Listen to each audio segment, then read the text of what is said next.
Missoula County acknowledges that this event takes place in the Aboriginal territories of the Salish and Kalispel people. Closed captioning, Cheryl? Hello, everyone. If you're joining us for this meeting virtually today, I'm going to get closed captioning up on the screen for you. Should be up there now. If you're joining us in person, we'll have closed captioning on all the screens here in the Sophie Louise room. There will be multiple chances during the meeting for public comment virtually and in person. If you are on Microsoft Teams, during those times, if you would like to speak, we ask that you use the raise hand feature. This is a small hand button at the top of your screen. If you're calling in on the phone, you'll need to hit *5 to raise your hand. Once called upon, you'll need to hit *6 to unmute. If you have any questions during the meeting, please find me. Thank you. Thank you. We have a proclamation, Commissioner Strohmeyer. So this is a proclamation for Missing and Murdered Indigenous Women and People Awareness Day.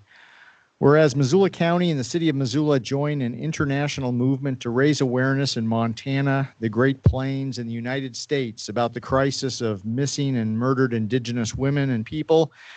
And whereas there is no comprehensive estimate of the number of Indigenous women who are missing or murdered in the United States, due in part to systemic barriers such as fear, stigma, legal jurisdictional challenges, racism, sexism, and the high rates of violence faced by Indigenous communities.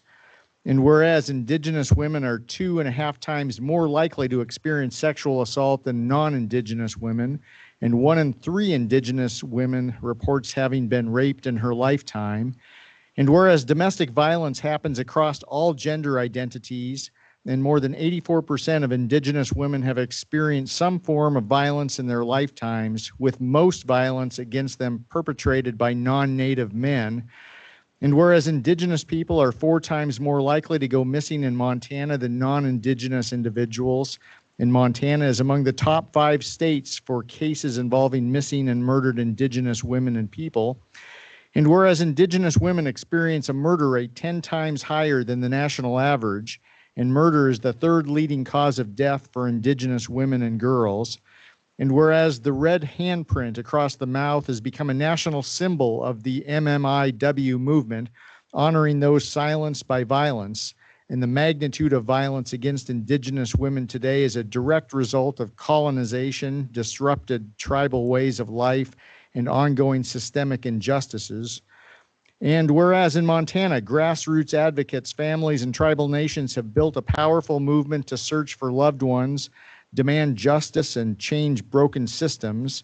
And following the 2013 murder of Hannah Harris on the Northern Cheyenne Reservation, May 5th nationally recognized through the leadership of Montana advocates to honor missing and murdered Indigenous relatives and to call for action, accountability, and lasting change. Now, therefore, we, the Missoula Board of County Commissioners and the Mayor of the City of Missoula, do hereby continue to proclaim May 5th, 2025 as Missing and Murdered Indigenous Women and People Awareness Day, and commit to honoring the lives of missing and murdered Indigenous women and people, supporting the leadership of Native communities in advocacy and reform, and working toward a future where Indigenous people are safe and justice is served. Signed this day of May 5th, 2025 by Mayor Andrea Davis of the City of Missoula and your 3 Missoula County Commissioners. Thank you. Is there any public comment on items not on the agenda? Okay, we don't see any in the room or online. Current claims list as of April 16th, 2025 to April 23rd, 2025 by the Commissioner's Office total $1,992,993.62. Is that correct? 62 cents. 62 cents. We have 2 hearings, and Jason and Shane, we're hoping that yours might be a little shorter and we could move yours up the parking zone and take Frenchtown storage later. Does that work for you guys? That sounds good. Does it work for folks in the room? Okay. We'll begin with Jason Mitchell, Public Works. Okay. How's that going to work? So I just wanted to share this exhibit here. Can you just mute that, Shane? And then, so basically, we proposed a resolution for no parking along 40th Avenue next to Target Range School from South Avenue to the southern extent of the parking lot. And thus far, I've received no public comment and still open to public comment at this moment. Okay, thanks. Is that it from you, Jason? Yep, that's it on my end. Okay, thank you. Commissioners? Public comment? Or is it any public comment in the room or online? Okay, So process-wise, we move to close the hearing or just adopt the resolution? Okay, let's do it. great. Do we have some resolution language? Yes, Josh, would you like me to read the resolution again? No. Or, Nope, got it right here. Sorry, Jason. My bad. All right, I would move that we request the board approve to close the hearing for 40th Street no parking resolution along Target Range Elementary. Okay, so I guess we would move to adopt the resolution. okay, thank you. Sorry for the. I'll clunkiness. second that. Any further discussion or public comment? Okay, all in favor? Aye. Aye. Thank you, Jason, for your work on this. Thank you. Okay, next we have Katie Reeder with our Frenchtown Storage. And Tim Worley.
Good afternoon. For the record, my name is Katie Reeder with Planning, Development, and Sustainability.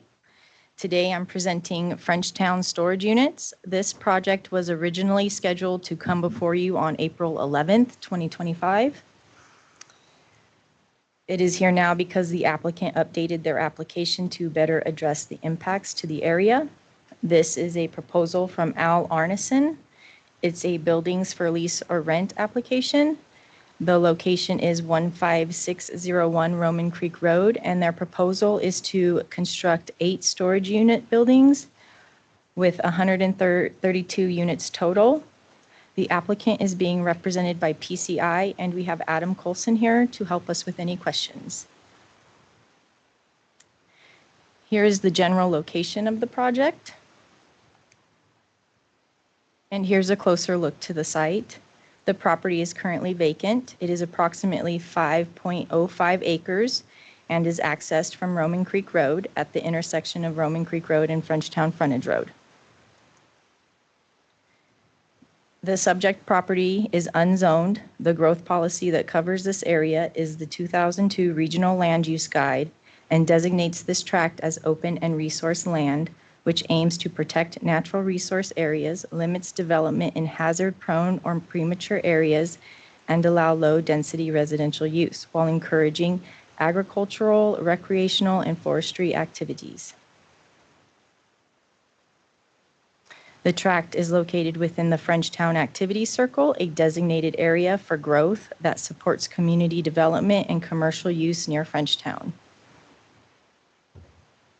The applicant is proposing to construct 8 storage buildings varying in unit sizes with a total of 132 units, with some designed to accommodate RV and boat storage. The buildings will be oriented north to south to maximize the size of the property. A fence will be placed around the property for screening to prevent trespassing. They are not proposing an office in this development, and none of the buildings will be served by water or wastewater facilities. The buildings for lease or rent regulations were adopted in 2013. They are for new construction that is in unzoned areas. Buildings for lease or rent reviews are triggered when there are more than 4 buildings and if more than 30 units being proposed. I'm going to go through the review criteria as it is different than subdivisions. They are specific for buildings for lease or rent. We'll start with impacts on physical environment. There are no FEMA designated floodplain. Stormwater will be managed with 2 on-site proposed detention areas, one on the east and the other on the west side of the property. The proposed amount of detention area is adequate for a 100-year storm. The property is outside of the air stagnation zone. We'll move to impacts on the human population. We notified adjacent property owners within 300 feet of the property via mail on March 25th, 2025.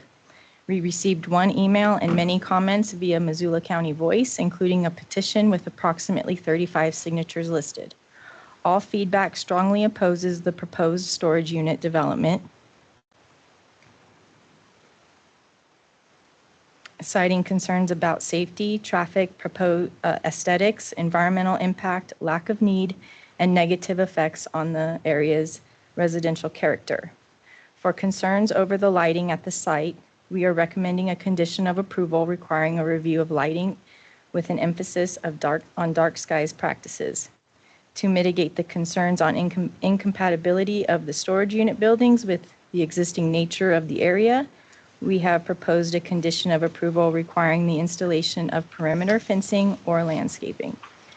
The applicant is not proposing an office with this development, therefore no additional septics, drain fields, or wells will be required. There will be 2 access points to the development from Roman Creek Road. Missoula County Public Works will require approach permits for both the existing approach and the new proposed approach. The property is roughly 1.5 miles from Frenchtown, and the Frenchtown Fire Department can provide emergency and fire services to this location. The property is served by Missoula County Sheriff's Office. Adequate emergency medical assistance and fire protection and law enforcement are able to respond to the site. And again, the property is outside of any FEMA mapped floodplain. Part of the process in reviewing a buildings for lease or rent project is to send the project to various Missoula County agencies. Missoula County Water Quality noted there is a high groundwater in this area that is associated with water quality issues. Nearby ponds may compound these issues, and the public has complained about issues associated with algae in these ponds. Additional stormwater ponds on the property may serve to exacerbate these issues. Missoula County Parks, Trails, and Recreation stated the Roman Creek shared use path runs along the frontage or the front of the proposed development, including the 2 driveways that lead to the facility onto Roman Creek Road, crossing over the path. We recommend a condition of approval that the appropriate signage be installed at both driveway locations, and the signage should remind the drivers leaving and entering the facility to look and yield for trail users while crossing over the pathway. Missoula County Environmental Health commented the proposed storage facility requires a COSA rewrite to update the property's approved use from residential to commercial to reassess the sanitation needs, primarily stormwater. Montana Department of Transportation commented that crash history at Roman Creek Road intersection suggests a pattern of drivers either failing to stop or not seeing oncoming traffic on the frontage road. While visibility at the intersection isn't inherently poor, the lack of a 90-degree angle may reduce drivers' ability to see other vehicles when entering the roadway. With regards to the traffic concerns, we reached out to Missoula County Public Works Engineering Division. They confirmed that site distance is adequate. The development will not overburden Roman Creek Road, which is a county-maintained road. No road improvements will be required as part of the conditions of approval. They also explained that there is approximately 88 feet from the stop sign to the front property line, and approximately 110 feet from the stop sign to the approach. They assured us that site distance is not an issue. Here are some aerial photos of the intersection from 2002 versus today. As you can see, there's not much change except for the tightening up of the southeast corner. You can see that here.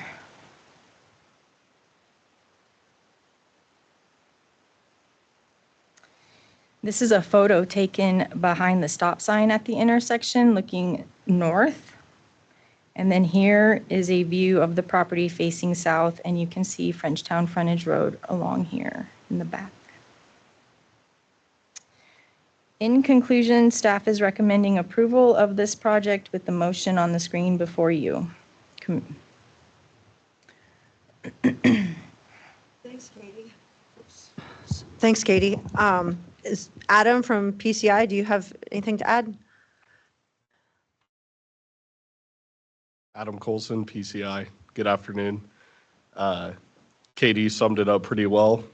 We've worked with the county and with the client to make this site as cohesive as possible in this area, make this development work.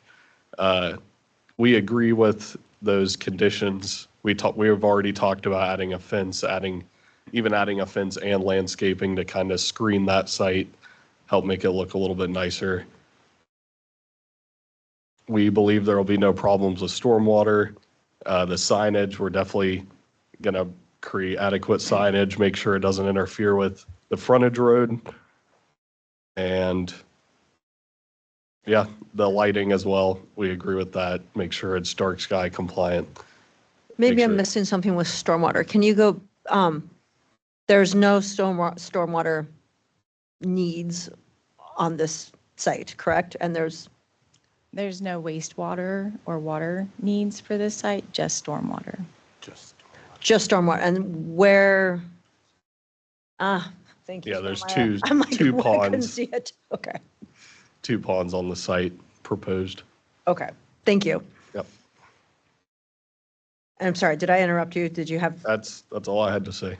okay. Well, we'll take public comment. And because there's because there's a lot of folks in the room and online, we're going to limit it to how many minutes? 3 minutes. And we want to try to not repeat ourselves. So if something's been said before, try not to repeat it verbatim, just to help move things along, because there's still another presentation after this. That cool with everyone? Okay. Come on up. And then I think you're going to have to turn the mic on. I believe Adam turned it off. Yeah, there you go. Not quite yet. The button needs to turn green. How about There you that? go. Okay. That's great. Ron Sang was bought property off Roman Creek in 1999. Since that point in time, I've seen that area just exponentially grow. A lot more kids coming in. Now we want to put a big, huge building right in a corner where you got limited visibility coming down the frontage road. We've already got kids from the high school, from the grade school, the Army ROTC, track clubs, football clubs, everybody else running up and down the paths. We limit our visibility now. We're going to have more wrecks. Stormwater, is that the 2 little ponds I see there? Are we going to have vegetation around them? Is there going to be growth there where we can't see more coming through there? We've got 2 accesses apparently coming in both off of Roman Creek Road. How about coming off Frontage Road? Now you're going to put more traffic coming off that little road. Has any of you guys driven up that road lately? See all the potholes? So apparently the road's in good shape. I just missed that coming into town here. So anyway, adamantly don't want that thing there. That's a residential area. You destroy people's property values. Second thing is, there was a comment on this to the Missoula Voice. I wrote a comment. In fact, you got one of my letters where I went to submit and they said, no, Ron's already been taken. So I typed in Ronald. Everything went good. I submitted. Bang, my letter's not there. I approached the county with it. I talked to Katie. I talked actually to Sam first. She went to Brianna. The letter went to Katie. They still can't find it. So how many people other than the 34th letter did not make it in? Did everybody see your documentation, your letters on that? Okay. Mine wasn't there. So I'm adamantly against it as a neighbor since 1999. And Ron, can you spell your last name? Sorry. Sanguins, native Montanan, been in Missoula County since 1977. Thank you. That'd be it. I didn't want it there, period. Thank you. Come on up.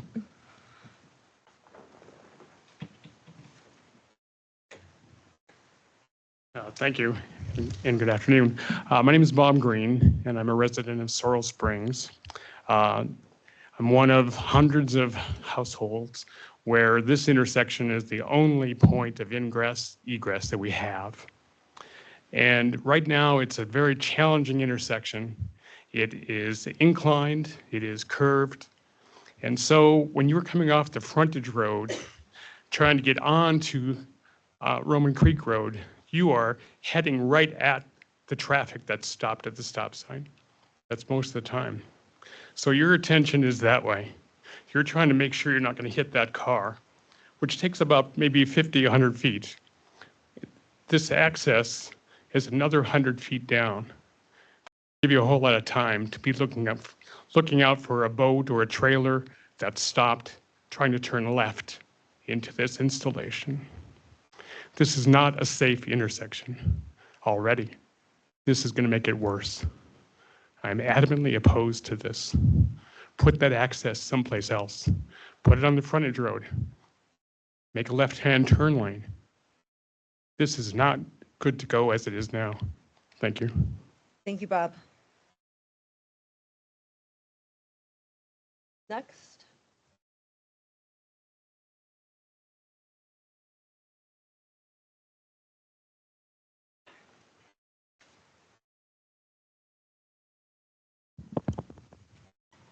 Thank you. Hi, gang. Kelly Durbin Williams, resident of Huson. Speaking for myself and for my parents, my mother and father-in-law live directly across this proposed site. I did go through and I read the whole proposal. I also read the legal counsel's recommendations and points of concern. Having read all of the reviews online, it was pretty impressive. I thought it was a huge amount of public comment, which I thought spoke volumes of the neighbors. I know this is a rational group of human beings. I am pro-business. I have a small business. This isn't about, I love the idea of finding ways to add more income to the Frenchtown community. I love the possibility of small business development. But this is not the particular kind of small business this neighborhood needs or will support. And what I know for you as county commissioners is you get a lot of information and a lot of proposals and you rely on the citizens to come speak to you. And so what I will tell you, of the 35 comments that did manage to stay online, there were literally over half, 16, spoke to the safety concern, which another person cited the law and stated that this kind of business is actually not legal based on the safety concerns that the community is presenting. And I would beg you to do your homework on that and to do a traffic count and to do a visibility study if you haven't already, and if you have, forgive me. The other thing that came up a lot was people's concern for the current use that's happening, which is currently residential and agricultural. And I know that, again, is something that speaks to the hearts of the commissioners and to the hearts of the West Valley community. We are working hard to maintain as much of a rural feel as we possibly can. And this is not, storage in and of itself, there was a lot of argument online, and I did some research that we have plenty. And in fact, it seems we do at the moment. There are plenty of vacant storage units. So it's not the community that's asking for this.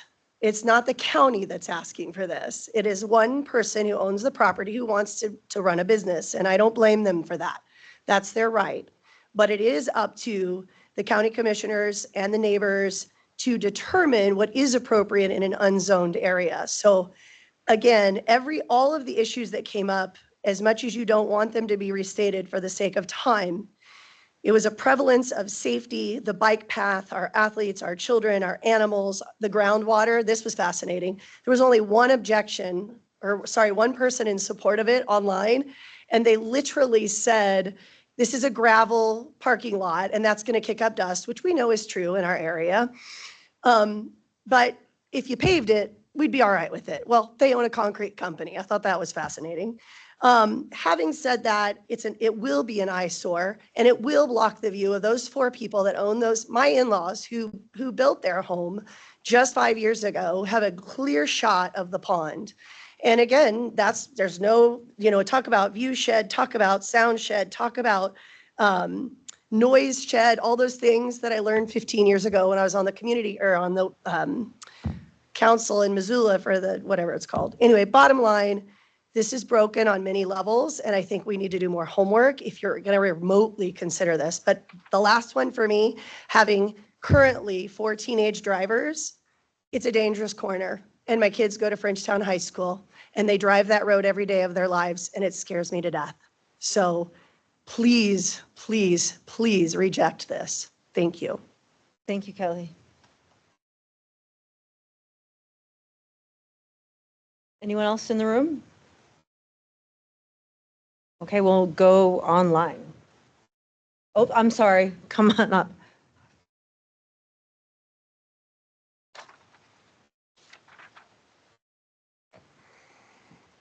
So my name is Greg Bilbrey.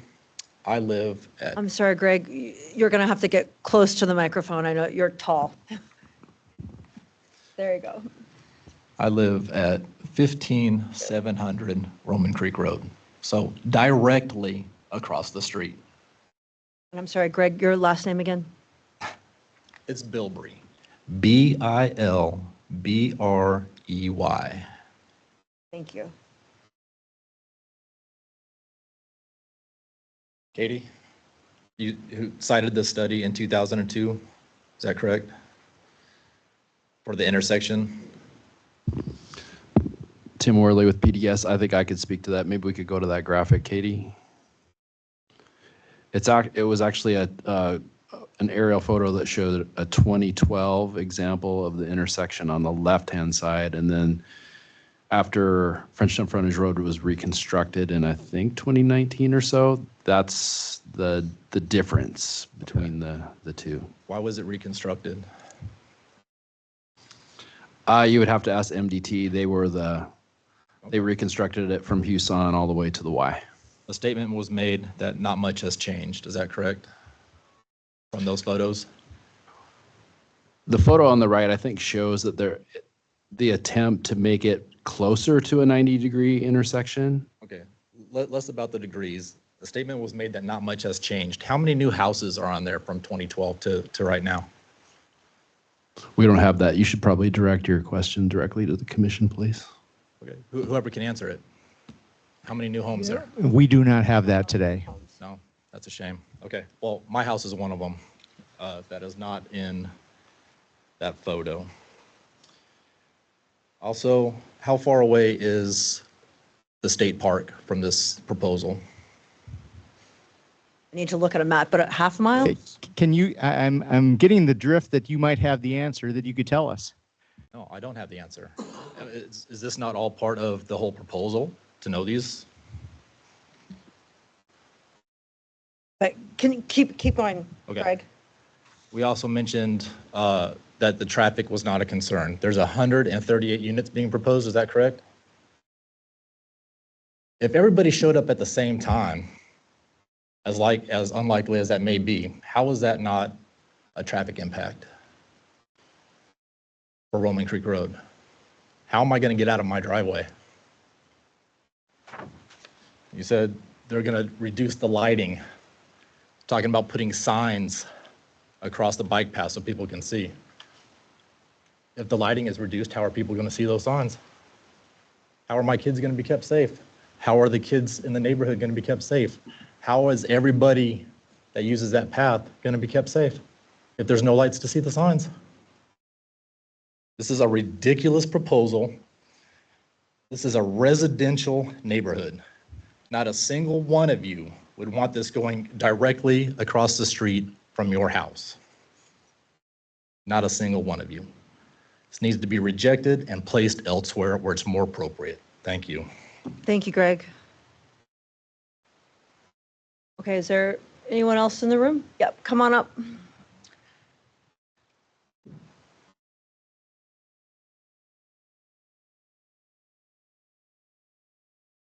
Thank you. My name is James Shirley, Shireley.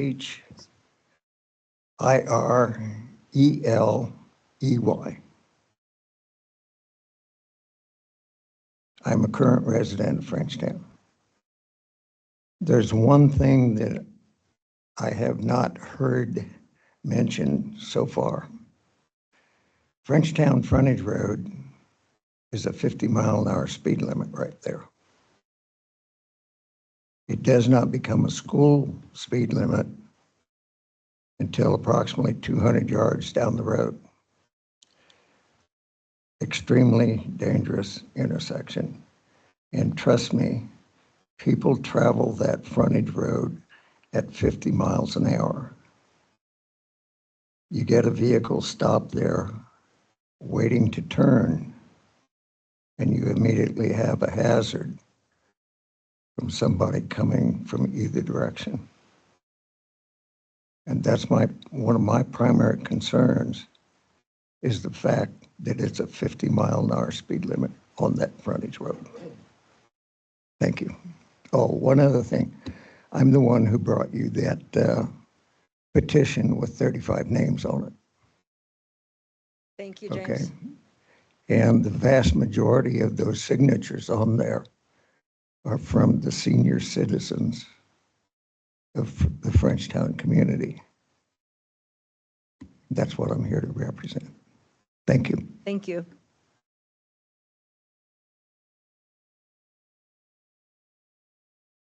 Anyone else in the room? Okay, now I think we're going online. Thanks, Cheryl. Okay. Jerry Dallas, okay. You're still muted. Hi, good afternoon, commissioners. My name is, can you hear me now? Yes, thank you. Okay, good afternoon, commissioners. My name is Jerry Dellis, Jeridelys. I'm a lifetime Montana resident as well as a Frenchtown community resident for over 42 years. I'm not going to reiterate what has already been talked about as safety, offensive, obstructs the free use of property, which is according to Montana Code annotated 45.8.111, a public nuisance. What I do want to talk about is people in the community took time to voice their concerns and objectives to help guide you in your decision making and not approve this development. People in the area do have a reasonable expectation that homes across from a state park, by a school, a pedestrian bike path, and a nice residential area would not be looking at in dealing with this unsafe and unsightly development of 132 units. I do also want to let you know that that bike pedestrian path is a community hub. I honestly use it every day. There's a bike path on the other side of the pond that has remained not completed for 14 years. There's no shoulder. This is really our only safe place to run, bike, walk, cycle, enjoy it. And I really oppose this development because I do think it has a massive impact to safety. And I don't understand why that risk would be not taken into effect with this decision making. Thank you for allowing me to comment. Thank you, Jerry. And I see initials, but I don't know the names. Okay. Say that again, Cheryl. Peter, and I missed his last name. Damro. Yes, you got it right. Thank you, commissioners.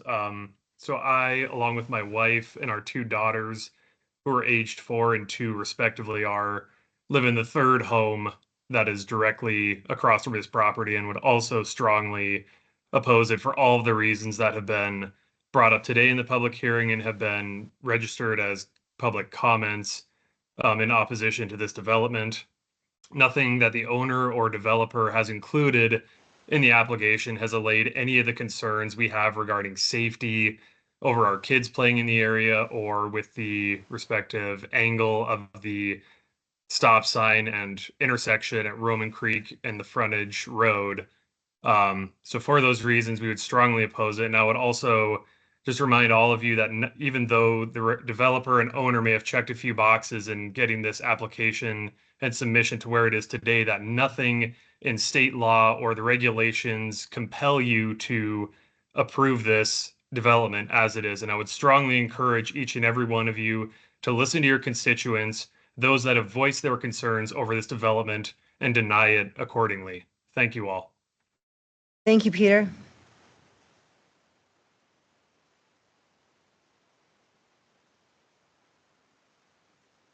Okay, we don't have anyone else online. We'll close public comment discussion. Yeah, can I just ask some questions? Yeah. So I just want to ask, John, we'll start with you, and this will help us out, but I think it might also help some of the folks who came here today out. This land is unzoned, that's right? Correct.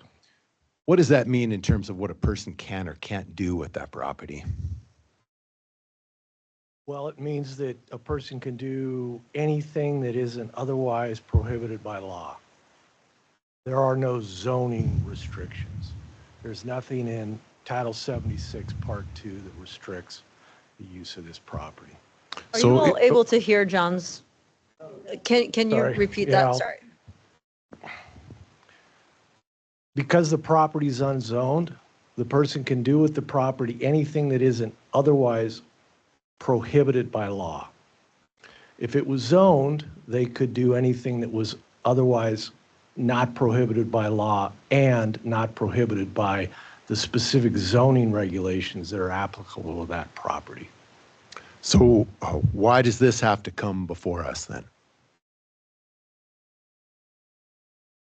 Because this individual is proposing to build more than 3 buildings on their parcel of land and to rent or lease those buildings to the public. So if this person was to do, if the applicant was to do 3 buildings of storage units, that wouldn't require approval. Is that correct? Yeah. So just a little history here. Prior to 2013, this proposal would have been reviewed under the Montana Subdivision and Platting Act. In 2013, the Montana legislature carved out of the subdivision review process a separate law that applies when somebody wants to build more than 3 buildings on a parcel of land and rent those buildings out to the public. It's a standalone statute called Buildings for Lease or Rent. So this is a new process that began in 2013. The statute doesn't have an intent statement to it. A lot of times the legislature will provide the legislative intent for a statute. This one doesn't, but it's fair to say that the intent of the legislature in 2013 was to make it easier for somebody like this applicant to do what this applicant is proposing to do, because they don't have to go through the full-blown subdivision process and all that is entailed in that. And in that same law that the legislature passed in 2013, they exempted all proposals like this that only build 3 or fewer buildings. So it's important to understand that had this applicant decided to only build 3 buildings on their property and rent them out, the only thing they would have to do in this circumstance is go to Missoula County and get a building permit. Because again, there's no wastewater, there's no water facilities, so they don't have to go through DEQ and health department review, they would literally only need a building permit to do this. Is there a unit restriction to those 3 buildings? 30 units or less. So 3 buildings of 30, a total of 30 units or less. Great, thanks. So can I? So given that this is more than 3 buildings and more than 30 units, we can make a decision. We can't just make a decision because we don't like storage units. And as a gentleman said, nobody would want storage units across from their house. I totally get that. I wouldn't either. But that's not the criteria here. What is the exact decision space? What are the set of criteria that we must apply when making this decision? Josh, I could just read straight out of our regulations, and this comes out of state laws John was referring to. The governing body may approve or conditionally approve the proposed buildings for lease or rent upon finding, first, the proposed buildings for lease or rent as submitted or conditioned comply with these regulations and other regulations applicable to the property, and avoid or minimize potentially significant impacts on the physical environment and human population in the area affected by the buildings for lease or rent. You have to analyze for adequate water, wastewater, and solid waste facilities, adequate access to the site, adequate emergency medical, fire protection, and law enforcement services, and that the buildings for lease or rent comply with any applicable floodplain regulations. So that's essentially your decision space. Thanks. Yeah. Oh, could you go back to the review criteria there? Okay, there we go. So impacts on the surrounding human population. And I think Josh is absolutely correct in terms of if folks don't want to see storage units, the mechanism to make sure that does not happen is zoning, and that ship has sailed for today's purposes. But in terms of mitigating impacts on the surrounding human population, is that where the safety concerns would lie, Tim? I think that's fair to say, correct. Okay, so let's talk about that a little bit, since that was a strong theme today in terms of traffic safety and motor vehicle conflicts with other motor vehicles or pedestrians. So what, if any, sort of traffic analysis is required for buildings for lease or rent proposal? There's nothing specifically required in the buildings for lease and rent regulations. We did run this by Public Works and Montana Department of Transportation. And what Public Works got back to us regarding the crash issue in particular is that there have been 4 crashes at that intersection over a period of 5 years. And we asked Brent O'Connor in particular about whether any of the buildings should be moved on the site to deal with site distance issues, because there is that curve coming from the west. And he recommended that there wasn't really any reason to move the buildings on site for site distance purposes. Can you put up the schematic again of the proposal so we can Yeah, in particular, like the vehicle to the intersection? Yeah, where Katie's got a laser point there. If we could just move to that first building there, Katie. Yeah, we were concerned that maybe that was a little too close to the intersection and might cause some site distance issues. Is that where the power pole is? It's got to, I think it's maybe a little further down, but I'm not absolutely sure on that. But we were concerned that there would be site distance issues, maybe from that building or the buildings to the west, northwest. But Public Works didn't really have any, they didn't think that was necessary.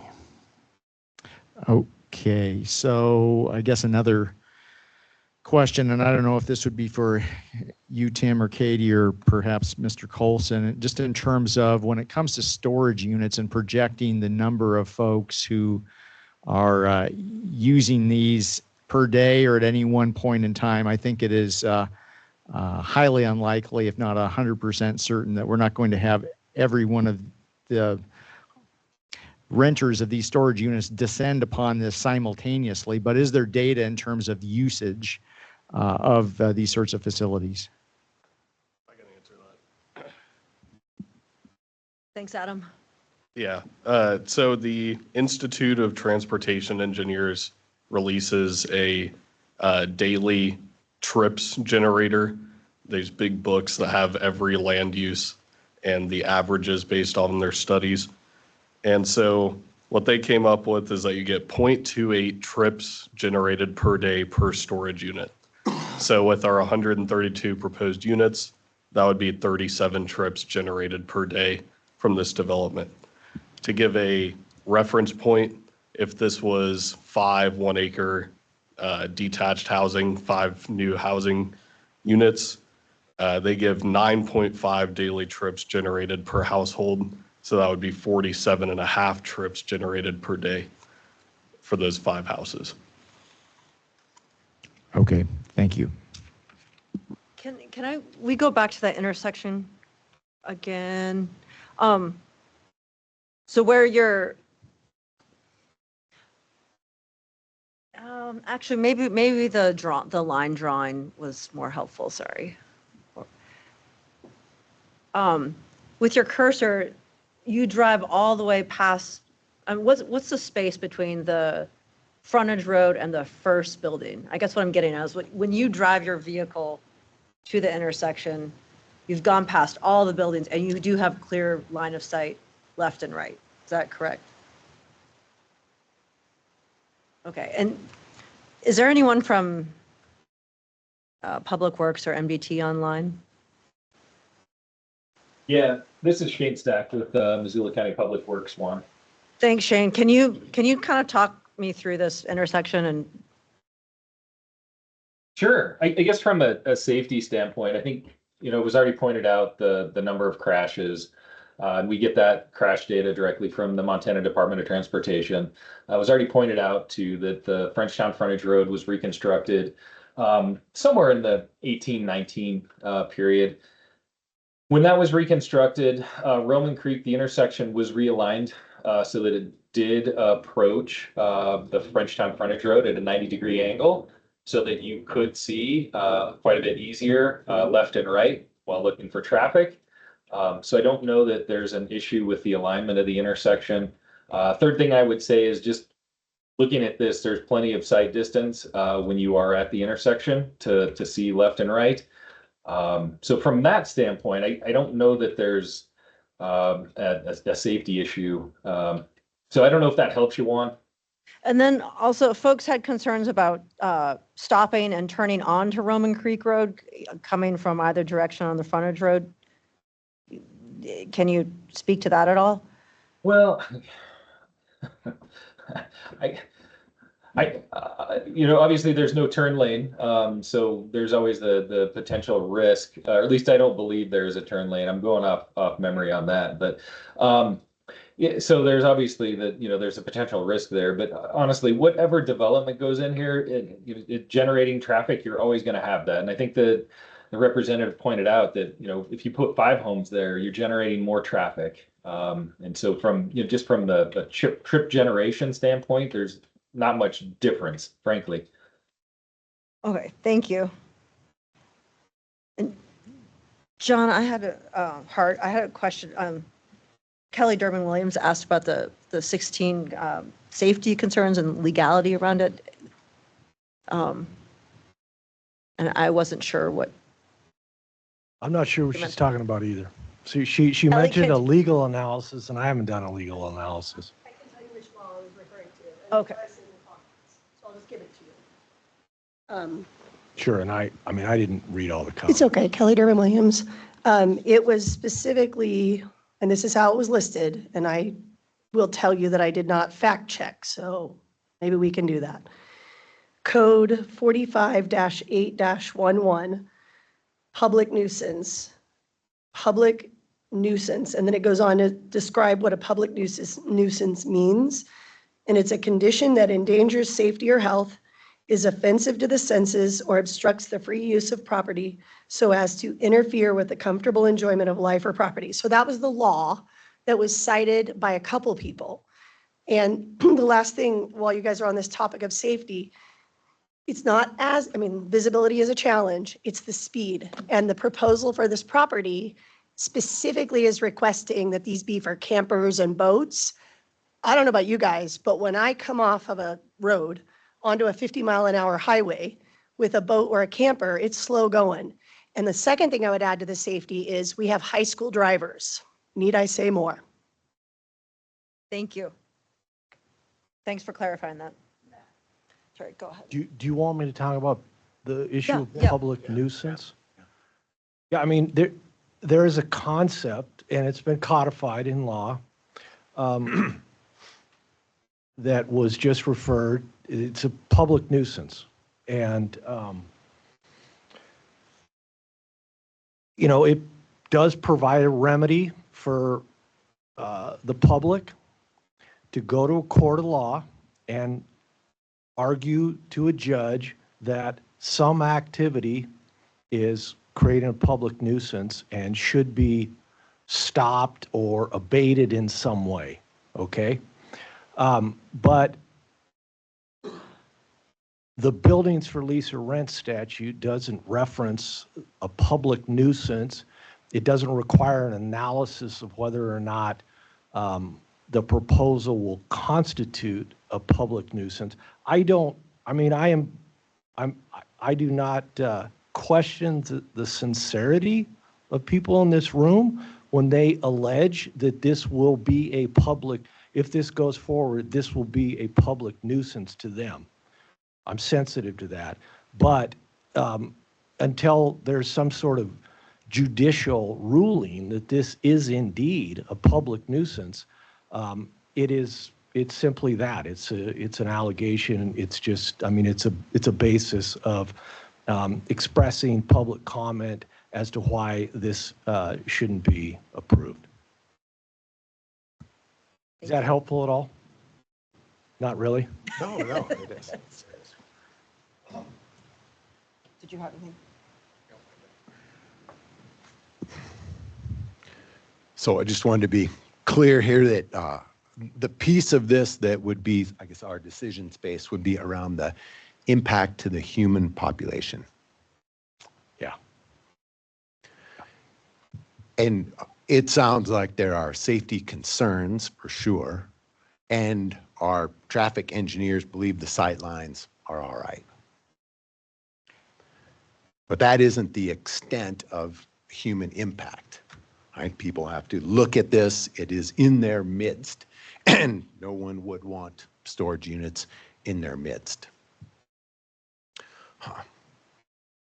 Also, to add to this, we have the opportunity to condition this, if we say yes, and attempt to mitigate some of the impacts. Having lights pointed down at night as opposed to lights pointed up. A fence, landscaping to make it less offensive to the eye.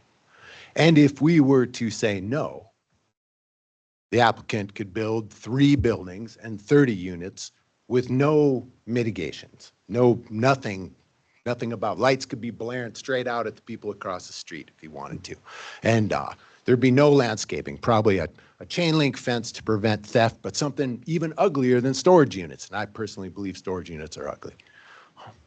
So our options, so it feels to me, are 3 units and an ugly fence, or 8 and some attempts to mitigate its impact on the ground. It doesn't feel to me that that decision is 8 or nothing, but I'm just saying what I'm thinking right now. Is that correct? Yeah, am I, or could I ask an applicant a question? Yeah, go ahead. Go ahead. I guess applicant's representative, I'm sorry, I forgot your name. Mr. Colson, is that right? Yep. So if we were to say no to this because of the impacts to the human environment, would you all just build 3 buildings? It has been talked about. Yeah. Thanks. Yeah. Well, and I guess also just to add on to that in terms of comparing, you can sit down, Mr. Colson, thank you. In terms of comparing what is under review today versus what could just be done without anything coming before us. And I think your point is well taken that a project could come forward that would have way more impacts, generate just as many, if not more, vehicle trips per day, and would not be reviewed for us one way or the other. It would just, they'd get their building permit and they'd be off to the races. So I too am skeptical of the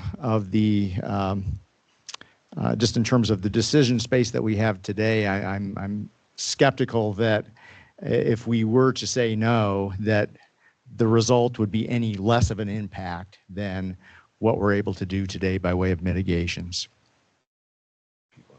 Yeah. Ron, come on up. I apologize, I know this is a closed meeting, but I've got a Well, suggestion here, Mike, Sorry to interrupt you Your again, but I got name a again, Ron. suggestion and maybe a cure for this. You want to put more buildings in to make more money, agreed? Pretty much so, yeah. Okay.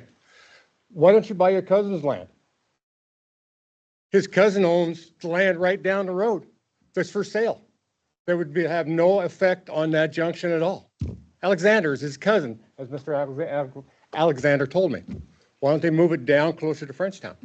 You wouldn't have the aspect. You got all them kids running up and down that parkway on their tracks and training. For all that, the people in their strollers, the young wives, the young mothers. So if this goes through at that location, you're gonna have that too, along with pollution. And asphalt does pollute. Thanks, Ron. Peter? Is it Peter? Greg, I'm sorry. Yeah.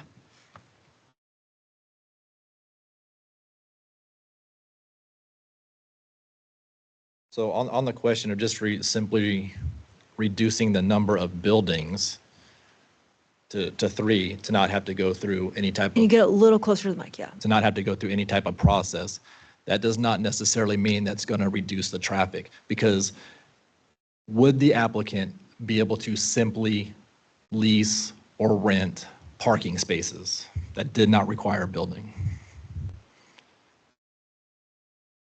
I'm not sure I understand the question. Okay. Are you saying think they could you could. have a parking lot and basically lease parking? Correct. Yeah, because under the statute, it's a building or unit. So that's what the statute captures, buildings or units. It wouldn't capture spaces, so you could have A unit is not a outdoor space. storage, just strictly outdoor storage. I think you could have that without any review. Open air storage. Right. So you could still have a large amount of people simply renting a The space to park their vehicles, and that is still not going to reduce the amount of traffic up and down the roads and the safety concerns we all have. Thank you. Correct. Thank you. Yeah, and that's an excellent point, because again, to deny what we have before us today would not guarantee any less vehicular use. In fact, it could see more vehicular use if the revenue source is then simply to park vehicles. So. Oh, I'm sorry. Come on up.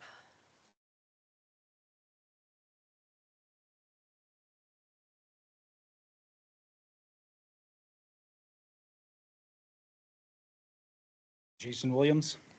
The concerns I have with that intersection is I've heard someone say you can roll past the stop sign so you can see to the westbound. But if you roll past that stop sign, it's an uphill grade, and in the wintertime, it's very dangerous. You need to be sitting behind that stop sign to get momentum to get out on that frontage road. And the people pulling trucks with trailers and everything else out on that road, it is very unsafe to be doing that. Sorry, So if you're Jason. looking past that building, go ahead. I just want to make sure I follow you. So you're on On the- Roman Creek Roman Road, Creek, and I want to, with my truck and trailer, and it's in the winter, I got to drive up to get up to the frontage Yeah, road. once you get to the stop sign, you're sitting on flat ground, but it's an uphill climb to get on the frontage road. And my parents living right there, and how many times I've sat there and spun out trying to get going. And you can't roll forward past stop sign, look past that building in order to see far enough down without being on that uphill incline and getting going in the wintertime. makes it a hazard. And even when the county sands it, it's still, you get freezing rain days or snow days, weekends, we're not there. It's very unsafe. Let alone the cars that are gonna be sitting on Roman Creek Road, trying to get their code in the gate, blocking traffic, while they try to wait for the gate to open slowly. It's ridiculous. There's no reason for a storage unit out here when everyone's on property. There's like 14 storage units between the Y and out here. And they all have openings. It's a stupid place to put a storage unit. And if you keep saying, if you don't approve this, he can do 3 buildings. Well, you do 3 buildings, he's not going to do that because you're not going to make any money. He needs all 138 units to make his money. That's all I got. Thank you, Jason. I want to ask a question of Shane, if you're still on. I am, Josh. Oh, great. Thanks, Shane. Good to hear you. So what would be the standard kind of mitigation to increase safety at an intersection like this, where you've got cars going at high speed, intersected with a tiny, small little feeder road and a little incline, the kind of issue that folks are describing here? What would be done to make that more safe? Gosh. I think you could add things like turn lanes, doing anything to improve sight distances, but and I would definitely ask the engineer that's developing this if they've checked the sight distances there and what they are and what the AASHTO standard is for this particular one. But yeah, I think adding turn lanes, a lot of times you'll add lighting so that you have better visibility at night.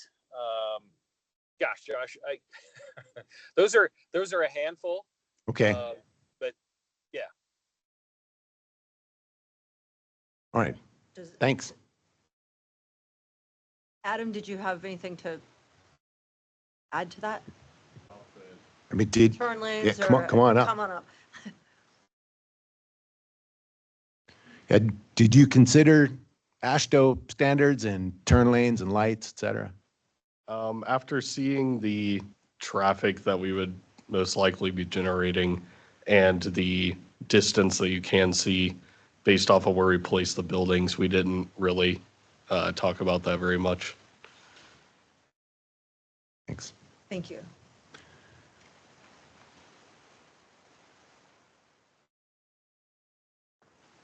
What are you guys thinking? I do a motion, but I don't like it. Yeah, I'll just jump in with one additional thing. I agree entirely with what I'm hearing here by way of the sentiment that many storage units are undesirable. I think they're absolutely one of the worst land use applications that's out there, and it's frustrating for me in circumstances like this where I feel like we have limited ability, limited decision space. We've heard the nuisance statute cited frequently, and I just don't think that is applicable with the decision that we are making here today, as much of a nuisance as it will be, and it will be a nuisance. If you live across from this, I would not want to live across from this either, looking at it. And again, and it's sad to say, but zoning is the tool to determine what uses go where. And unfortunately, in the case at hand here, we're behind the 8 ball, and this is an unzoned area of Missoula County. And unfortunately, also, this is a classic case of where personal property rights and the pushback against zoning runs headlong against what we envision, what we would like to see in our neighborhoods. Josh? Yeah. Yeah. I'm gonna lean into the impact on the human population nearby, and I totally couldn't agree with you more, Dave, about the worst land use type of land use possible. I'd do a motion, but I'm gonna go no. You could make your motion. I'm gonna make a motion. I need some language though. I'm going to move to deny the Frenchtown Storage Buildings for Lease or Rent project as represented in the application packet based on the findings of fact and conclusions of law in the staff report. Is there a second? I'll second it for the purpose of debate. I would love to hear your rationale, Josh. I feel like the impact nearby is substantial enough, and the descriptions you gave are broad enough and gray enough that the visual impacts, the change in life for the people nearby are enough for this. And in putting myself in their shoes, I would want the same thing. I totally agree that the real remedy here is zoning, and I would encourage you all, well, no matter what happens here, to reach out to the county and see if we can work with you on that. Because there's 5 acres here, it's unzoned. Gentlemen will come back with something else that most likely will bring on more traffic. That's what I'm. So if you really have specific vision for this area, neighbors, zoning, as Dave said, is the only way you get there. This law is pretty broad, so that's what I'm saying. I think this is. I don't think it's clear. I don't think it's clear cut. I don't think the nuisance. I don't think this rises to the level of what would be considered a legally defensible nuisance claim. Certainly not at this point in applying regulation to a proposal like this. Maybe it would fare differently in a court of law. I don't know.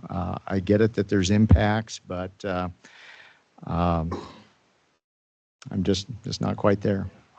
I'm leaning into the impact, not the nuisance. I get that a nuisance would be decided by a judge. And so what? Could I just suggest, Josh, that you amend your motion to also include as a basis the public comments that you received prior to the meeting and all of the public comments that you heard today during the meeting? Because that would be part of when your this lawsuit decision. comes. So I'd like to amend my motion to say the basis for this motion is the public comment we've heard today and the public comment we've received online up to this point. That's where I'm coming up with this. And you've seconded his motion. For purpose of debate. Yeah.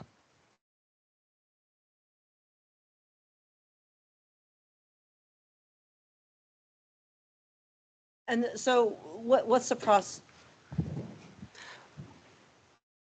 If this is denied, then what happens?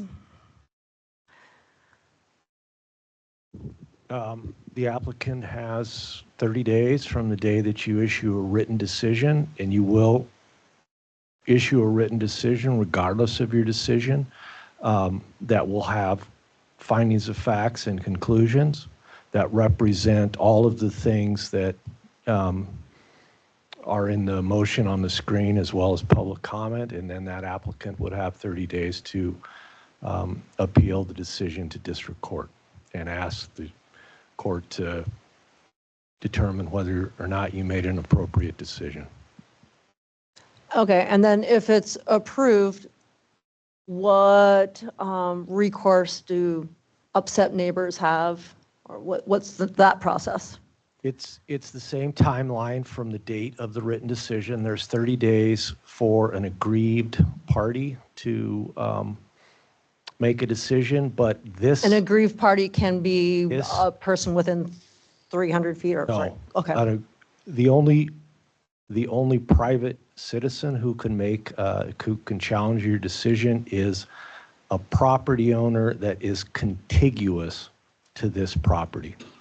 But that would include people on the other side of Roman Creek Road, like the 2 gentlemen that you heard from that live directly across this. Those individuals are considered contiguous property owners and would have standing to challenge this decision. But unless you're contiguous, you don't have standing. Thank you. But across the road is contiguous. Correct. Thanks. So I guess the last thing I would say, and again, I totally understand and get the concerns. I don't think aesthetics rises to the level of denial. And even though there are safety concerns, I do not think the safety concerns articulated today rise to the level of denial.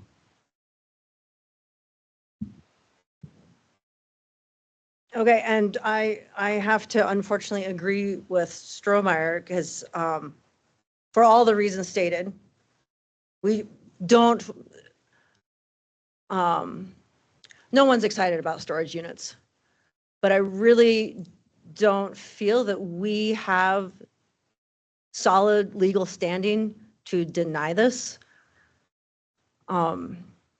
It's incredibly frustrating. So we have to do a vote. So You have a motion on the table. The motion is to to deny. deny, that's, Unless you want to withdraw your motion, you guys can vote on that, but then if the vote is 2 against denial and 1 in favor, then I'd suggest that one of you two make another motion to approve for all the same reasons, and you can vote on that, and then the record will be clear. okay. So we'll do Josh's, we'll vote on Josh's first and we'll do it again. Well, except it didn't get a second, so. Well, no, Dave seconded his amended denial motion. So we could debate. Oh, I'm lost. Dave has seconded. You seconded Josh's motion? I did, just so that we could talk about it for debate purposes. Oh, So- okay. Well, So yeah. I think we can just straight up vote. Go ahead and vote on it. Okay, so the motion, again, Josh, can you give us your motion? I'm going to ad lib here. Based on the public comment we've heard here today and received up to this point, I would move to deny the Frenchtown Storage Buildings for Lease or Rent project as represented in the application packet based on the findings of fact and conclusions of law in the staff report. And I already You seconded seconded? that, so.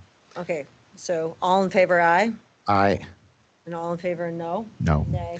I would No. move to approve the Frenchtown Storage Buildings for Lease or Rent project as represented in the application packet based on the findings of fact and conclusions of law in the staff report, subject to the conditions of approval found in the staff report. Second. Any further discussion? All in favor? Aye. Aye. No. No for Josh. Okay, thank you. Thank you, everyone. Emily Armstrong.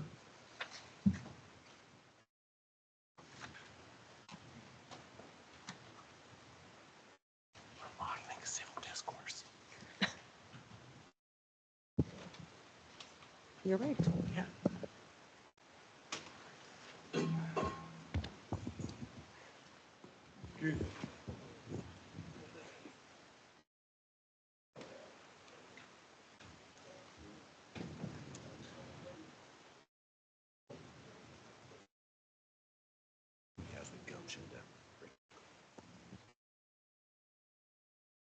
Afternoon, Commissioners. Thank you. Yeah, thanks for having me. My name's Emily Armstrong. I am the Houseless Programs Manager at the City of Missoula. Do you need me to spell my name? Great. Traditional spelling? Traditional spelling, just how it sounds. I am here just to give an introduction today to our real presenters. So thank you for letting us bring this item to you today.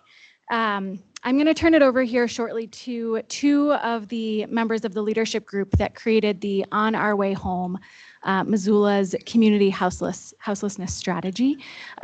Sydney Goodman is a community member, and Sam Hilliard is our community's senior coordinated entry specialist. And as they'll share, the strategy is a true community strategy. It was designed by the community through various modalities, designed for the community, and as we look toward implementation, to be implemented by the community. I want to encourage you today to keep the conversation and your questions focused on the On Our Way Home strategy and the process and implications of such a strategy. There are many other notable things happening in our community right now in the realm of houselessness and addressing that large issue. And much of it is grounded and reflected in the strategy and approach outlined in On Our Way Home. And with that, I'll turn it over to Sydney and Sam.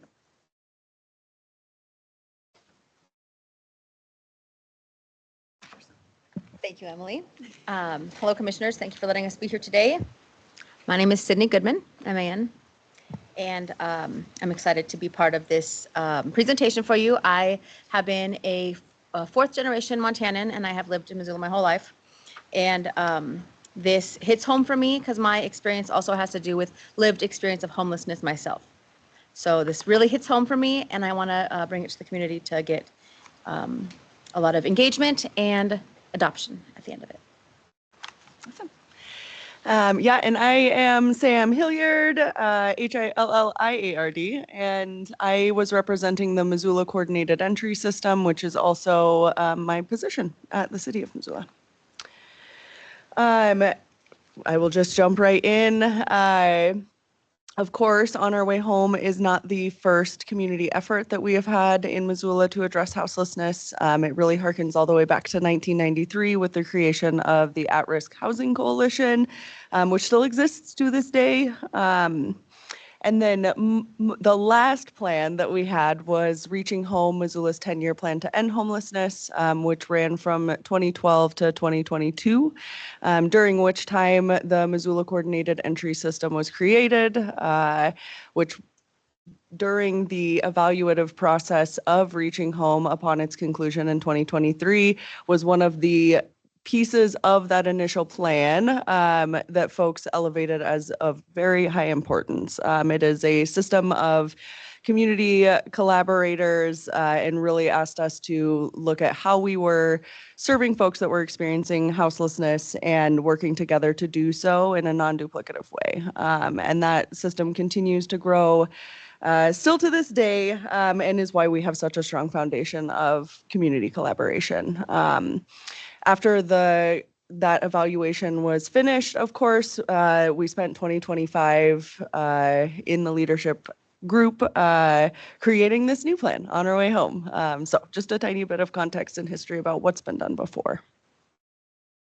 You can go to the next slide.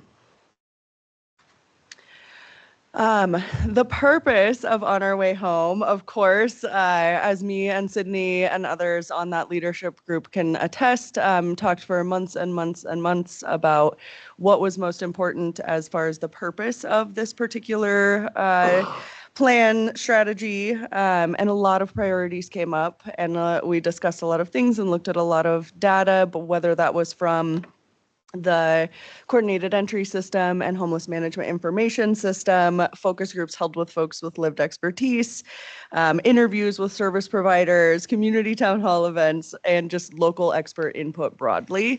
All of that swirled together, and we ultimately landed on the purpose of the plan, of the strategy, to make houselessness in Missoula rare, brief, and non-recurring.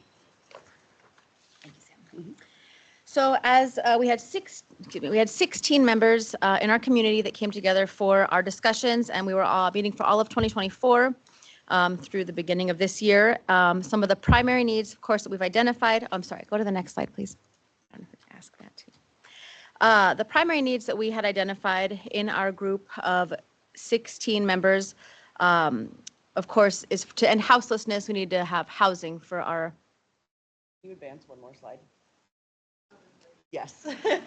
I might talk too fast sometimes. No, you are doing great. We're just getting. You're doing great, Sydney, and there's a lag with our slides. Sorry. No, it's okay. I don't know what I should do about it though. Just talk. Or should I wait? Maybe. We'll just hold on for a second till the slide appears. Okay, I can slow down. Yeah. Yes.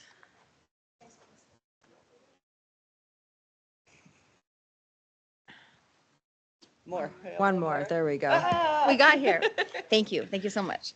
The primary needs identified to make houselessness rare, brief, and non-recurring, of course, is housing. We need to help people with our housing, of course, affording their housing, employment and income, mental health, and substance use services for those who are homeless. It's a very important issue to address. The barriers to getting these needs met, of course, is lack of affordable and available housing units and the services to maintain them.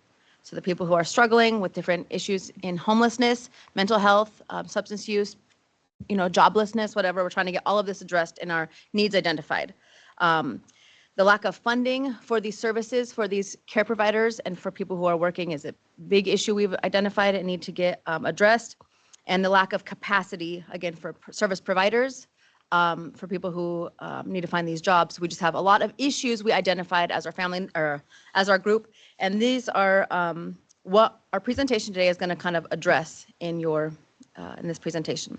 Can I have the next slide, please?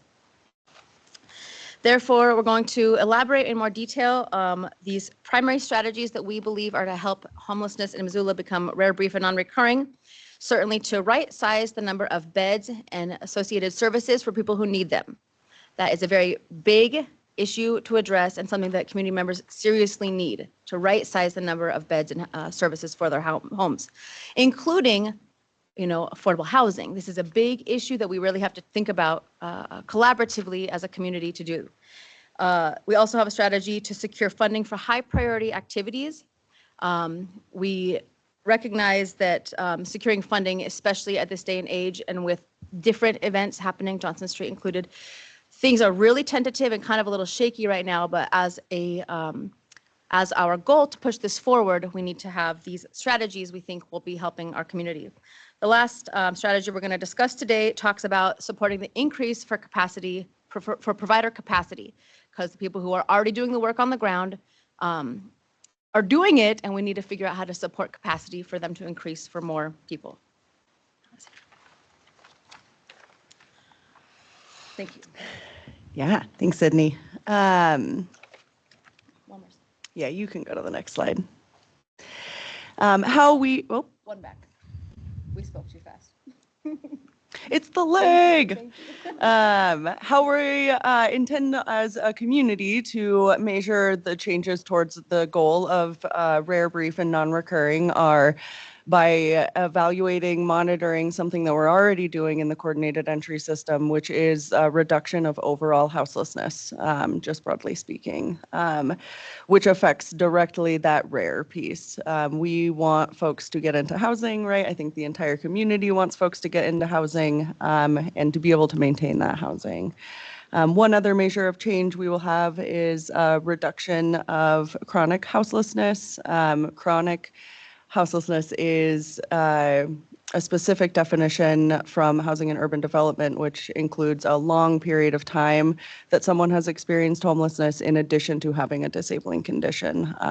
These are folks that often need additional supportive services and wraparound supports. And so if we are able to adequately meet those needs, then we are ensuring that there's an ability for us to have briefer experiences of houselessness in our community.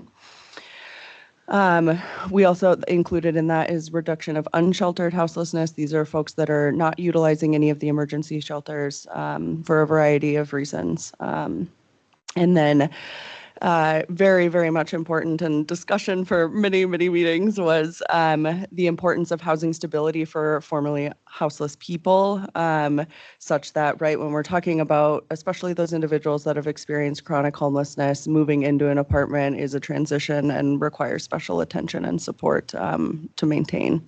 And in addition to just a rather large gap that we still feel from the defunding of case management. So even thinking for those that could potentially be at risk of losing their housing, wanting to have some kind of response to that.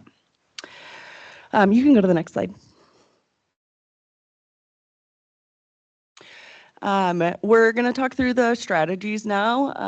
So how do we get to that goal? And we've talked about how we're measuring it. And the first strategy is right-sizing the number of beds and related services. We've given a number of examples on the left side of y'all's slide, such as supporting the Housing Solutions Fund. Having flexible funding is really integral to this work. The capacity of subsidized programs for low-income folks are very, very tight, and wait lists are anywhere between 3 and 5 years for those programs. And so having flexible funds for the between is viral. Maybe take a moment to explain what the Housing Solution Fund is. Of course, yeah. Thanks for that prompt one. Yes, yeah. So Housing Solutions Fund is a collaborative fund between the City and County of Missoula, United Way of Missoula, and Human Resource Council. And that is funding that is intended very much to be whatever people need. They're able to request things, anything that is going to get someone, this is the wordy, keep someone in, get them closer to, or move them into a new place of housing. And so anything that is related to that, which it can be a number of things, but most often we see that as deposit assistance, rental arrears, transportation support, relocation support if folks have support systems in other communities. So it really is driven by the individual who is experiencing the housing crisis, and we trust that they know exactly what they need. And it has served over 2,000 people since 2021 in the Missoula community, with over 95% of those being within Missoula County. So very impactful, very important gap filler, and in a climate where there isn't necessarily enough physical units for all of the people that are in need, we have to be thinking of creative alternatives, those that are not often funded by state or federal programs. So the flexibility of a fund like that is just really important in how we respond to the resources that we have at hand locally. Most of Housing Solutions Fund requests over the last couple of years have been for prevention. So I think it was 80% of the funds spent in 2024 were for folks that were falling behind on rent, that needed support to stay where they were, which is an important part of all of this conversation, right? When we're talking about reducing people that are experiencing literal homelessness, if we aren't thinking to what is the people that are coming in that have now lost their housing, we're going to constantly be chasing that goal. So things like Housing Solutions Fund, extra important when we think about a lack of preventative funding broadly in our community. The nature of Housing Solutions Fund is a little challenging because those funds are so flexible. Finding places that will contribute money and trust the product that we have already created, right, and have served all of these folks to prevent those episodes. So it doesn't currently have funding for anyone listening, but United Way is amazing and they're working on it.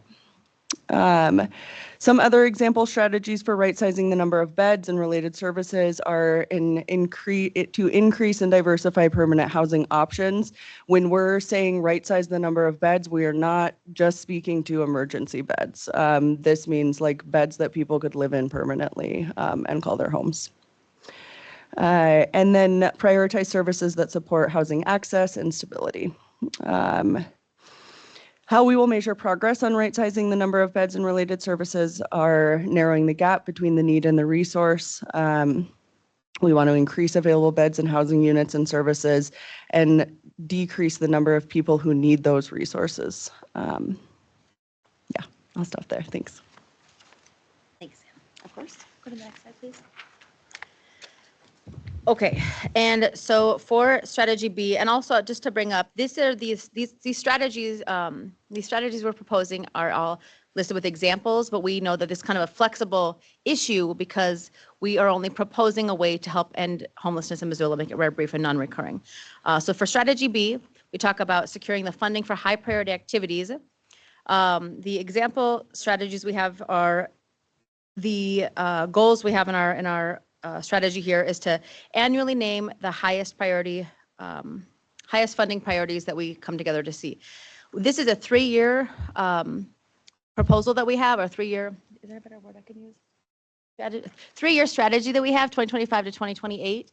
In that, we know that there's going to be more in the creation and the implementation of this, it might end up being 5 years, it might end up being 3 years. We know that as a community, where I'm a part of course, this is something that we need to address head on. We need to really work on this, but it isn't going to be maybe as simply laid out as our strategy proposes. It might become more complex, might even be easier.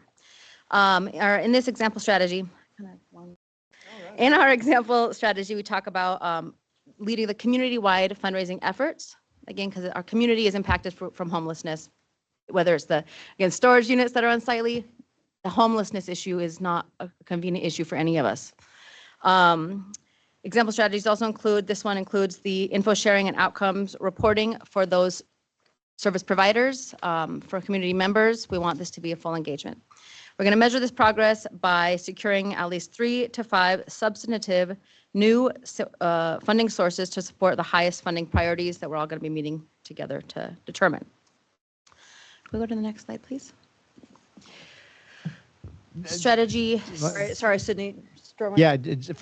for folks who might be watching or either today or after the fact, and just to be clear, in terms of the strategies, A, B, and C, these are not like alternatives. It's not you're going to pick strategy A or B or C. These are all things that will be massaged. Yeah. Thank you, David. Deep tissue massage. Yes. Yeah. So they'll all be strategies that will be utilized by partners in the community.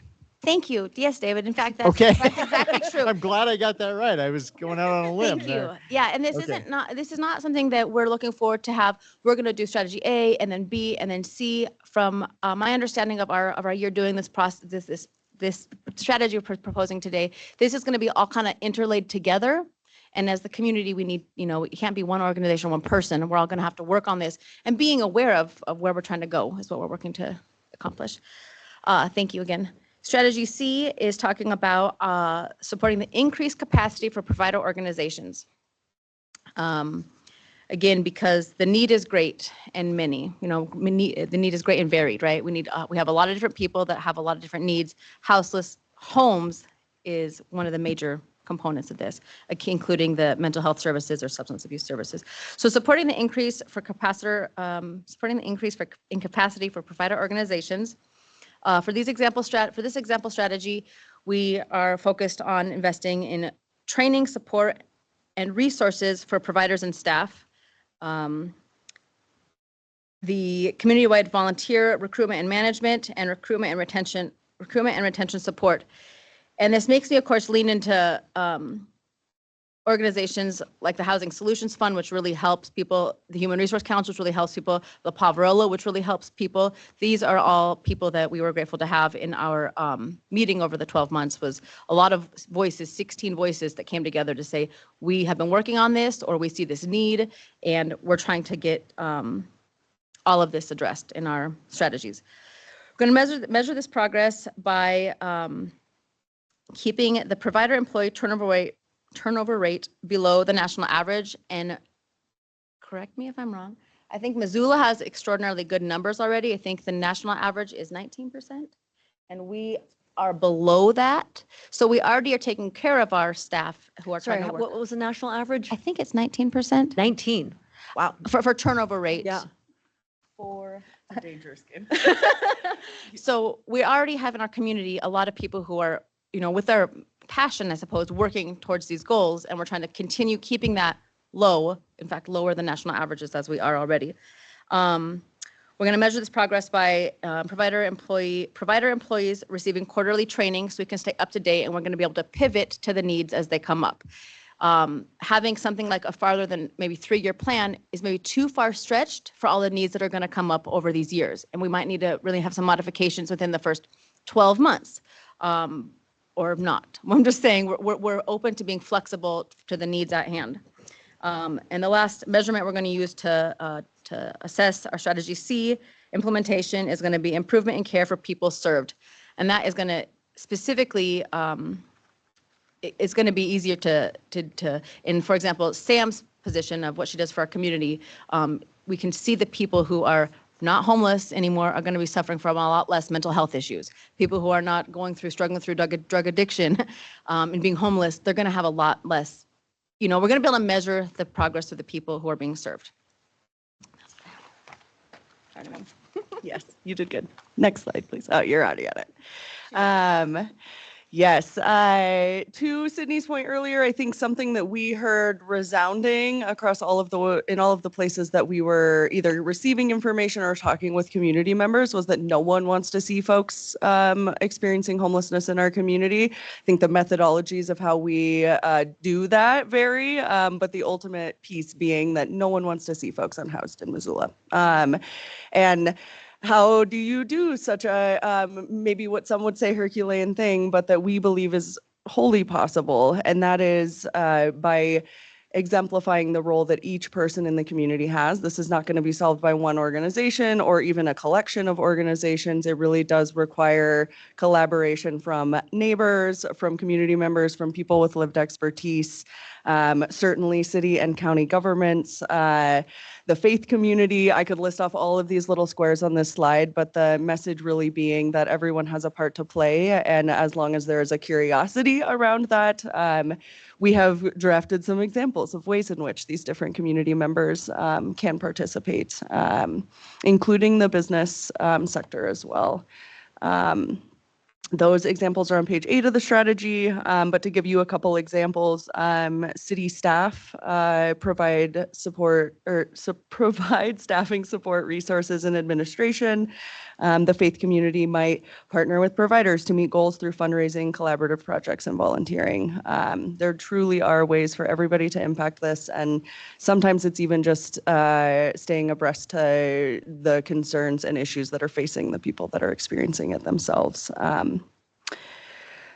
Back to you, Sydney. Thank you, Sam. All right, next slide, please. And I'm excited to share with you commissioners, this has been a long thought out process. The past 12 months, or before the last 12 months, we've been working on this.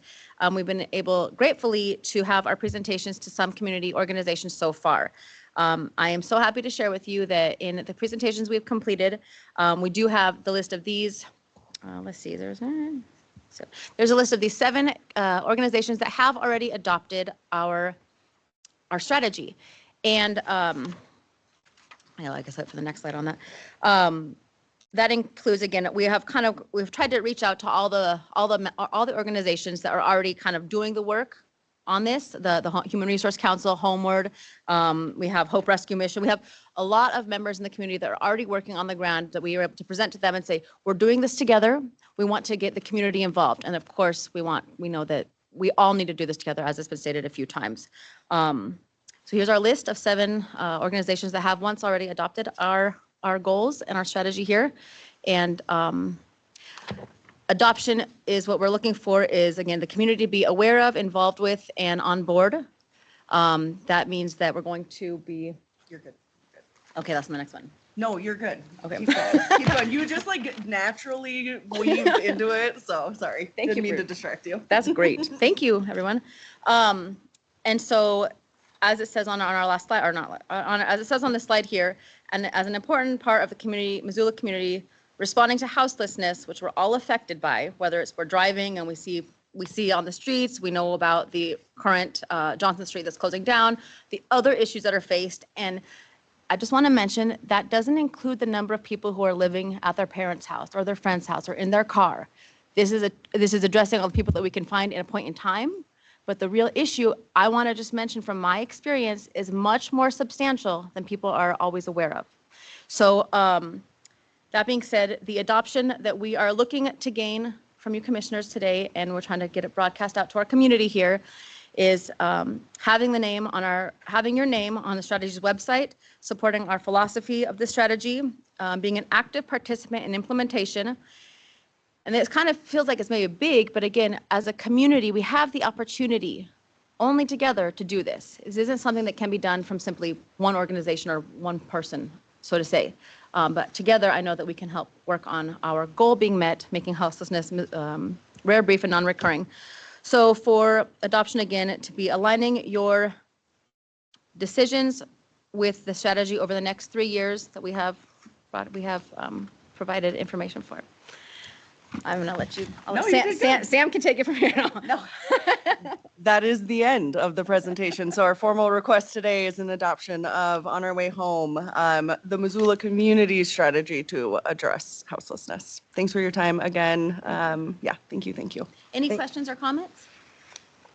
Okay, for that last bullet, is there a decision that you think we should, I mean, is there something obvious in mind for that last bullet of? Adoption? Yeah. Sorry, it was a. I might have heard you wrong. Are you wondering about Yeah, the so last alignment? bullet, like the alignment of decisions that the county is going to make, is there something that you know of out on the horizon that you want us to make sure that we are seeing this strategy? We're going to make our decision based on looking through the lens of this strategy. Hi, Emily Armstrong, Houseless Programs Manager. I think there isn't necessarily one specific decision that I see on the horizon right now, but we are in the midst as a community right now of kind of rethinking the approach that we've been taking over the last number of years in a number of ways. And I think we have received a lot of feedback recently from some statewide assessment of coordinated entry that was done over the last many months, as well as national best practice that's really encouraging all communities to move in the direction of housing-focused care. And as a community, we've been talking about that for a number of months now and are just starting to kind of ask the real questions and get curious and start kind of turning the wheels to move ourselves in that direction, which is not to say we haven't been focused on housing this whole time, but there is a difference between services that are actually designed to be housing focused and those that aren't necessarily designed with that end goal in mind. And so I imagine as we start making that pivot as a collective, that there will probably be community decisions that maybe come directly to you, commissioners, and or that you might be part of as a larger community coalition or leadership body that tie really closely to the On Our Way Home strategy, which centers that kind of housing-focused ideology in kind of all of the aspects of the strategies. So no one specific decision, but I think as an overall community pivot, there will likely be things that come before you. Thank you. That helps me a bit. Strohmeyer. Yeah, this would be a question for Chris or Ann. This approach to adoption is different than what we would typically do by virtue of, I mean, frequently we're adopting something as an amendment to our growth policy and not something that another jurisdiction has been taking the lead on. So I would look to you in terms of whether, just your thoughts on adoption in this context. Sure. So Commissioners, Chris Lonsbury, the Chief Administrative Officer, for the record. So the county has actually been intimately involved in this. Ann Hughes, the Chief Operating Officer, served as part of the leadership team representing the county during that process, and you've been updated periodically by her as this was developed. And so really today, I look at this from a technical administrative standpoint as an endorsement of the plan that will be formally adopted by the City Council. In essence, the county has been a partner in the development, and certainly this commission throughout a number of years now has been very involved in this space, including support for things like the temporary safe outdoor space, the housing, I'm going to get the name of the fund wrong. Housing Solutions Fund. The Housing Sprint Fund donation that was recently made by the county to United Way for the Housing Sprint, thanks to the generous donation of permanent restroom facilities for the temporary safe outdoor space by the city. And so I think this is more in the terms of like a formal process, this is more an endorsement than necessarily a direct adoption, since the county doesn't have a direct document tied to this that it will become part of like the growth policy or a zoning issue. So by way of, if we wanted to take an action today, would the appropriate action be that we, as the Board of County Commissioners, endorse the plan? It would. Okay, thank you. You have something to add, Emily? You saw me stand up. Yeah, I just also want to be very clear that the body coming before you asking for adoption is the leadership group of On Our Way Home. This is not a city strategy. It's not a city plan. It's a community-led strategy, and the On Our Way Home leadership group is the body that's requesting adoption today. But we can't adopt it. We can only endorsement. Okay. We don't have a tool. Okay. First, just want to say thanks for all the hard work. I know that's been a long road, and these are tough things to talk about and sometimes put you all in vulnerable positions. And we appreciate your courage and willingness to share yourself, your literal self in this. And with that, I would, unless you guys have other things, I would move we endorse this. I would second that. Enthusiastic. Oh, well, I'm enthusiastic. Oh, shall I be more enthusiastic? Yes, thank you for all of your work, and I enthusiastically second that motion. Okay, all in favor? Aye. Thank you. Thank you all. Thank you. Okay, with that, we're adjourned. End of report. Thank you.